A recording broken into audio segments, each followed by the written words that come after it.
curious talaga ako dito sa Palapa chocolate na to. Nanalo kasi itong chocolate niya, itong product na to, sa AVPA Paris 2023. Puro kayo viral chocolate sa ibang bansa. Hindi naman ninyo to tangkilikin yung sariling atin. Palapa chocolate. Kita niyo yan?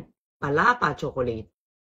Hello mga kaitik! Titikman natin to ngayong itong palapa chocolate. Yung palapa yung lagi yung nakikita sa vlog ko. Yung mga non-Muslim, yung mga hindi taga Mindanao, yung hindi pa nakakaalam ko na yung palapa. Ito yung lagi ko kinakain sa mga vlog namin na pagkain sa Mindanao. Yung appetizer nila na manghang. Okay? So, nagbabrowse kasi ako ng aking Facebook.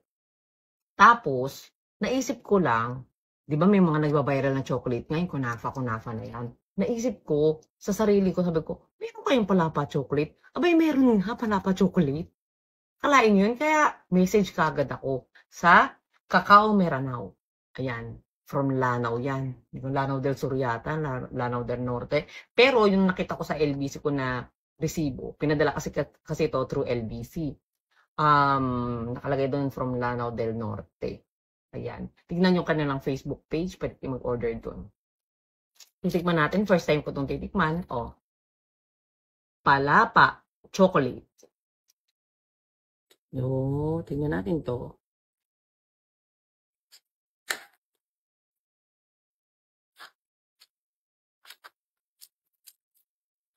Uy, white. Itong chocolate na to, uy, ganyan siya. Amoy muna natin, amoy. Amoy chocolate. Nanalo kasi itong chocolate niya, itong product na to, sa AVPA Paris 2023. Ayan. Ano yun parang awarding sa Agency for Valorization of Agricultural Products. Parang ganun. Tapos nakakuha sila ng Medal Gourmet Chocolate of Local Origin. Ayan. Ayun yung winning nila. Title nila. Titikman na natin.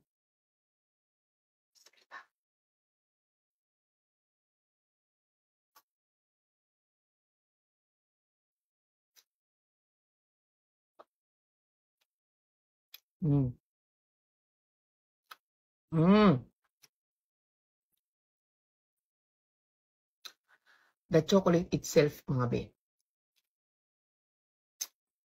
Alam niyo yung lasa ng white chocolate ng Toblerone. Ganun.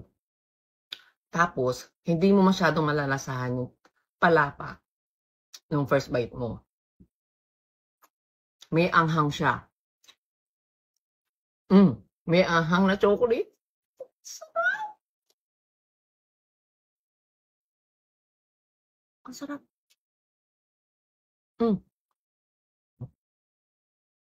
In fairness, alam niyo yung chocolate na to, from scratch yan. From beans to bar. May mga ibang products sila, may milk chocolate sila, dark chocolate, may cacao tea, ganyan. May tableya yun. Tableya, hindi pala cacao. Ito. Alam nyo ba, from beans to chocolate bar sila. So, ito yung ito yung chocolate na ginagamit nila. Hindi ito yung basta-basta nabibili sa market na tinutunaw, tapos lalagyan ng palapa. Hindi.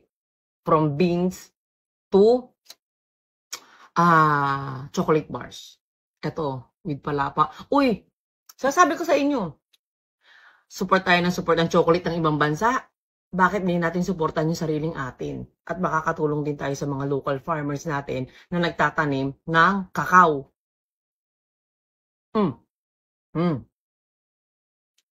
Sobrang milky, creamy yung chocolate niya.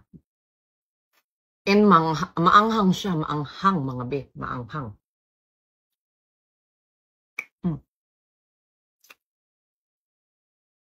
Ang sarap. Mashallah, ang sarap. Titirang ko dito sa Rehan Cafe. Ano siya? Pinag-iinit na to kagabi pa. Dumating siya from, diba lagi akong mo-order sa Mindanao, papunta dito sa Manila. 5 days lang siya. 175 yung binayaran ko. Kasi kapag may mga nagugustuhan ako product, talagang mini-message ko sila. Tapos bumibili ako ng product and then, syempre binabayaran ko din yung shipping fee. Pero yung mga nagpapadala sa atin na sila na lahat. Okay? Pero kung may mga type akong mga pagkain talaga na bago sa mata ko, kahit magkano pa yan, in-order ko. Para ma-share ko sa inyo, di ba? Mga maranaw dyan. Produkto nyo to. Kakao Meranaw. Di nyo alam, no? Naunahan ko kayo, no? Ano natin? Ugaliin natin na suportahan ang sariling atin. Dahil nakakatulong tayo sa mga kapwa Filipino natin, lalo na yung mga magsasaka. Subukan naman natin to. Binaning. Alam niyo itong binaning na to? Sinearch ko pa yan sa Google. Turmeric pala yun.